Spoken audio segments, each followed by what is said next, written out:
আজকের এই ভিডিওটা অতি গুরুত্বপূর্ণ। দেখা মাত্র প্রত্যেকটা বাংলাদেশী নাগরিক এটা ভিডিওটা শেয়ার করে দিবেন, কারণ আমি যে তথ্যগুলো দিচ্ছি। ছোটবেলায় দেখা মিঠুন চক্রবর্তীর এক বিখ্যাত সিনেমার ডায়লগ মনে পড়ে, মারবো এখানে, লাশ পড়বে শ্মশানে। বিশ্বাস করুন, আজকে বাংলাদেশ জুড়ে যে ছবি ভিডিওগুলো আমাদের সামনে আসছিল, এই ডায়লগটি যেন বারবার মনে পড়ছিল। কারণ বারবার প্রত্যেকটি জায়গায় এই মোহাম্মদ ইউনূসের ছাত্রনেতারা সেটা ভাঙা মার খাচ্ছেন। এদেরকে আর কেউ পাত্তা অবধি দিচ্ছেন না, এমনকি প্রাণ ভয়ে এদেরকে পালিয়ে বাঁচতে হচ্ছে আজ। তারা একটি মিডিয়ার সামনে বাইট দিচ্ছেন যে পুলিশ নাকি নীরব দর্শক হয়ে গেছে, তাদেরকে আর সুরক্ষা অবধি দিতে পারছেন না। অদ্ভুত লাগে যে পুলিশকে হাতিয়ার করে এরা শেষ 8 মাসে বাংলাদেশের রক্ষাকর্তা বিধাতা হিসাবে নিজেদেরকে এস্টাবলিশ করার চেষ্টা করেছেন, আর সেই পুলিশও এই বাংলাদেশের ছাত্র নেতাদের বাঁচাতে পারলেন না। কি হলো পুরো ঘটনা দেখুন। বাংলাদেশের গোপালগঞ্জ নামক একটি জায়গা, যে গোপালগঞ্জ হলো আওয়ামী লীগের আতুর ঘর, যে গোপালগঞ্জ বঙ্গবন্ধুর অত্যন্ত স্নেহধন্য একটি জায়গা, শেখ হাসিনার অত্যন্ত পছন্দের একটি গড়, সেই গোপালগঞ্জে সভা করার সিদ্ধান্ত নিয়েছিলেন এনসিপি। এনসিপি মানে ছাত্রদের তৈরি এই ধরনের party, national children's party, national crimes party, national comedy party, যেভাবে ব্যাখ্যা করার আপনারা করুন। এই পার্টি ঘোষণা করেছিল আমরা মার্চ টু গোপালগঞ্জ করব। বাংলাদেশের এত জায়গায় লাথি যুদ্ধ খেয়ে তারা ঠিক করেছিল আওয়ামী লীগের গড়ে গিয়ে একটি সমাবেশ করবে এবং দেশবাসীকে বোঝানোর চেষ্টা করবে তারাই ভবিষ্যৎ, তারাই দেশের রক্ষক, তারাই দেশকে এগিয়ে নিয়ে যেতে পারে। গোপালগঞ্জ অব্দি ঠিক ছিল, ফেসবুকে অ্যানাউন্সমেন্ট করাটা ঠিক ছিল। ফেসবুক আর রাজনৈতিক ময়দান তা তো এক জিনিস নয়। তারা গোপালগঞ্জে যাওয়ার চেষ্টা করলেন।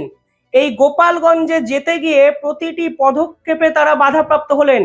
সব তো আওয়ামী লীগের সমর্থক নয়, সাধারণ মানুষ, আওয়ামী লীগের সমর্থক মিলেমিশে এক পুঞ্জীভূত ক্ষোভের সৃষ্টি হলো, যে ক্ষোভ প্রশমনের কোনো উপায় এই ছাত্র নেতারা দেখাতে পারলেন না। প্রশাসন পুরোপুরি নিরাপত্তা দিতে ব্যর্থ হয়েছে। খুনি হাসিনার যে কিছু সন্ত্রাসী বাহিনী আমাদের এখানে আসার থেকেই বাধা দিচ্ছিল, প্রশাসন যথাযথ ব্যবস্থা নেয় নাই। এমনকি এমন হয়েছে যে প্রশাসনকে আমরা প্রোটোকল দিয়ে নিয়ে আসছিলাম। আমরা গোপালগঞ্জবাসীকে সঙ্গে নিয়ে এখানে পূর্ণ সমাবেশটা করছিলাম।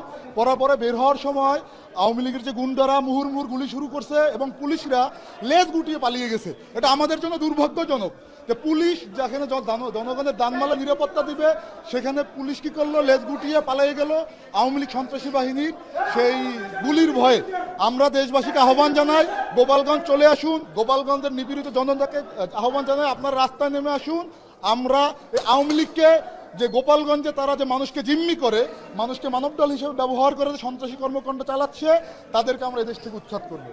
একের পর এক গাড়ির উপর হামলা করা হলো, এরপরেও সভা হলো। তারা দেখানোর চেষ্টা করলেন আমরা সভা করছি এবং গোপালগঞ্জে দাঁড়িয়ে আওয়ামী লীগের সংবিধান, আওয়ামী লীগের শেখ হাসিনা, বঙ্গবন্ধুর বিপক্ষে আমরা কথা বলে দেখাচ্ছি, দেখুন আমাদের হিম্মতটা কতটা। উস্কানিটা আসতে শুরু করছিল একের পর এক। আওয়ামী লীগের নেতা কর্মী ছাত্র দল যারা দিনের পর দিন বঙ্গবন্ধুর আবেগকে আঁকড়ে ধরে বেঁচে আছেন, যে সকল সাধারণ মানুষ এখন রিয়েলাইজ করছেন যে শেখ হাসিনার আওয়ামী লীগের সময়টাই ভালো ছিল, আমরা খেতে পারছিলাম, আমাদের ব্যবসা বাণিজ্য ছিল, আমাদের বস্ত্র শিল্পটা বেঁচে ছিল, আমাদের আইন শৃঙ্খলা ছিল, তারা এবার রাস্তায় বেরোতে শুরু করলেন। তারা একজোট হয়ে স্টেজের মধ্যে হামলা করলেন। শেষ 8 মাসে কখনো ছাত্র নেতাদের স্টেজ ভাঙচুরের ছবি আপনারা দেখেছেন? দেখেননি। কখনো ছাত্র নেতাদের প্রাণের ভয়ে পালিয়ে যেতে দেখেছেন? দেখেননি। শেষ 8 মাসে বাংলাদেশে কখনো ছাত্র নেতাদের গাড়ির যে বহর তার উপর আক্রমণ করতে দেখেছেন? দেখেননি। কোনো ছাত্র নেতাকে আজ অব্দি বলতে শুনেছেন পুলিশ আমাদের বাঁচাতে পারেনি, পুলিশ আমাদের সিকিউর করতে পারেনি, পুলিশ আমাদের রক্ষা করতে পারেনি, তাই আমরা আশ্রয় নিয়েছি, আমরা জানলে আমাদের লোকজন নিয়ে আসতাম? এটা পুলিশ সুপারের কারণে আমরা কোন জায়গায় আসছি সেটা তো আমরা জানি না। পুলিশ সেনাবাহিনী যখন আমাদেরকে ফেলে চলে গেছে, আমরা যেদিকে পাইছি বহর নিয়ে চলে আসছি এবং আসার পরে আমরা এসে দেখলাম এটা পুলিশ সুপারের কার্যালয়। আমরা এখানে এসে দেখছি এটা পুলিশ সুপারের কার্যালয়, আমরা জানতাম না। এই স্লোগান দেয় কে? এই মুশফিক, এটাই আসার পরে আমরা জানতে পারলাম পুলিশ সুপারের কার্যালয়, কিন্তু আমরা মূলত চলে আসছি এখানে একটা এক্সিট আমরা পেয়েছিলাম সেই জায়গা থেকে। আসলে এই ছাত্রনেতারা বুঝতে শুরু করেছেন তাদের বিরুদ্ধে ক্ষোভের বশবর্তী হয়ে সাধারণ মানুষ রাস্তায় নামতে শুরু করে দিয়েছেন। ঠিক দুদিন আগে একটি ভিডিও করেছিলাম, গণধোলাই খেতে খেতে বেঁচেছিলেন নাহিদ, সেইখানেও একই জিনিস দেখা গেছিল। ছাত্রদের দুটো দল নিজেদের মধ্যে লড়াইয়ে জড়িয়ে পড়েছে, যার ফলে নাহিদদের উপর আক্রমণ ভেসে আসছিল। আর আজকে গোপালগঞ্জের মতো একটি ঐতিহাসিক জায়গায় তারা সভা করে যে বীরত্ব দেখাতে গেছিল, দিনের শেষে দেখা গেল সেই বীরত্বের ফানুস চুপসে গেল, ফেসে গেল। প্রাণ বাঁচিয়ে তারা পালানোর চেষ্টা করলেন। অবশেষে মিলিটারি নামলো, পুলিশ এলেন, মোহাম্মদ ইউনূস বললেন প্রয়োজনে হেলিকপ্টার করে হলেও এদেরকে উদ্ধার করতে হবে। নিজেদের বাংলাদেশে নিজেরাই সেফ নয়, অথচ বাংলাদেশ নাকি safest country of the world. নিজেদের পুলিশ নিজেদেরকেই প্রোটেকশন দিতে পারছে না, অথচ এরা দাবি করে আওয়ামী লীগ নাকি সন্ত্রাসবাদী। আজকের দিনে দাঁড়িয়ে বাংলাদেশের স্ট্যাটাসটাকে একটু মনে করার চেষ্টা করুন। আওয়ামী লীগের ছাত্র সংগঠন, ছাত্র দল, তারা নিষিদ্ধ। আওয়ামী লীগের যে রাজনৈতিক দল, তারা নির্বাচনে প্রতিদ্বন্দ্বিতা করতে পারবে না, কারণ তাদের উপর নিষিদ্ধতার খাড়া ঝুলিয়ে দিয়েছেন মোহাম্মদ ইউনূস। অথচ মাঠে ময়দানে আওয়ামী লীগ আজকে রাস্তায় নামলেন, একের পর এক চেয়ার গাড়ি ভাঙচুর হলো, ছাত্র নেতাদের বুঝিয়ে দেওয়া হলো তাদের আসল অকাতটা কি। গোপালগঞ্জ একটা জায়গার নাম ছিল এতদিন, আজকে গোপালগঞ্জ একটি ইতিহাস। আপনারা মিলিয়ে নেবেন, এই গোপালগঞ্জ থেকে মোহাম্মদ ইউনূসের বিদায় ঘন্টাটা বাজতে শুরু হলো। এই গোপালগঞ্জের সাধারণ মানুষ আজকে যে ক্ষোভের বশবর্তী হয়ে কাণ্ড কারখানা ঘটালেন, আসলে এটি বাংলাদেশের অসংখ্য কোটি কোটি মানুষের আবেগের বহিঃপ্রকাশ, যা গোপালগঞ্জ থেকে আজ শুরু হলো। আস্তে আস্তে বাংলাদেশের প্রত্যেকটি কোণায়, প্রত্যেকটি স্তরে কিন্তু ছড়িয়ে পড়বে, এবং এই মোহাম্মদ ইউনূসের নামক এই সন্ত্রাসবাদীকে দেশ থেকে ছাড়া করবেন সাধারণ মানুষই। শুধু তাই নয়, আজকে জেলখানার ভিতরে আক্রমণ চালানো হলো, একের পর এক কারাগার থেকে বন্দি নাকি পালিয়ে গেছেন, পুলিশ ভীত সন্ত্রস্ত। ঠিক 8 মাস আগে, 10 মাস আগে এই ছবিগুলো ভাবার চেষ্টা করুন।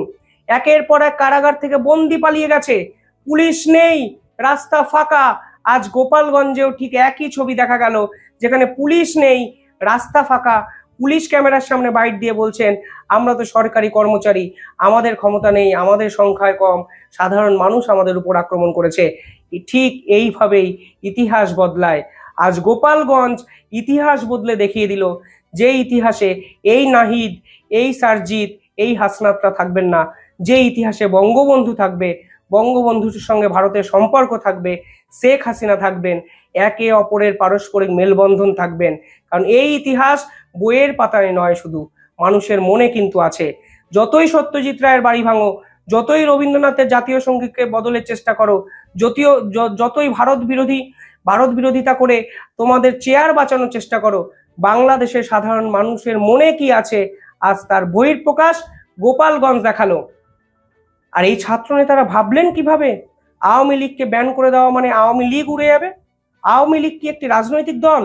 না, আওয়ামী লীগ একটি কালচার, একটা সংস্কৃতি, একটা আবেগ। মানুষের মনে আওয়ামী লীগ যদি থাকে, যদি মানুষের মনে বঙ্গবন্ধু থাকে, যদি মানুষের মনে মুক্তিযুদ্ধর প্রতি সম্মান থাকে, তাহলে আওয়ামী লীগও আছে। আপনি মানুষের মন থেকে তো ওটা নিষিদ্ধ করে স্যাংশন করে দিয়ে বন্ধ করে দিতে পারবেন না। কাগজ কলমে পারবেন, আপনাদের সরকার আপনারা যা ইচ্ছা করতে পারেন। বাংলাদেশকে রসাতলে যেমন পাঠিয়েছেন, ঠিক সেরকম ভাবে একদিন আপনাদেরও যে রসাতলে যেতে হবে তার আভাস আজকে দিল গোপালগঞ্জ। এই গোপালগঞ্জের আন্দোলন কোনো বিক্ষুব্ধ আন্দোলন নয়, এ হলো 10 মাসের জমিয়ে রাখা পুঞ্জীভূত ক্ষোভ। যেই ক্ষোভের বহিঃপ্রকাশ আজকে গোপালগঞ্জ থেকে হলো, কালকে সারা বাংলাদেশে ছড়িয়ে পড়বে। এটুকু আপনারা লিখে নেবেন, জেনে রাখুন। ভারতীয়রা প্রথম দিন থেকে বাংলাদেশের মুক্তিযুদ্ধকে সম্মান জানিয়েছে, শেখ হাসিনাকে সম্মান জানিয়েছে। কারণ শেখ হাসিনা দিনের পর দিন ভারতের সঙ্গে সম্পর্ক ভালো রাখার চেষ্টা করেছে। শেখ হাসিনা ভারতের সঙ্গে সম্পর্ক ভালো রেখে পাকিস্তানের বিরোধিতা করেছে। তারা সার্কের মিটিং এ অবধি যায়নি শুধুমাত্র ভারত যাবে না বলে। আজকে সেই মুক্তিযুদ্ধকে আপনারা ছোট করেছেন, ভারতীয় সেনাবাহিনীর এই যে লড়াই, সেটাকে আপনারা ছোট করেছেন শুধুমাত্র ভারত বিদ্বেষী হতে হবে বলে, মানুষের আবেগকে কাজে লাগাতে হবে বলে। আর আজকে দেখুন শেষ 10 মাসে আবেগ 180 ডিগ্রি ঘুরে গেল। অকাত্তা বোঝানো হলো ছাত্র নেতাদের।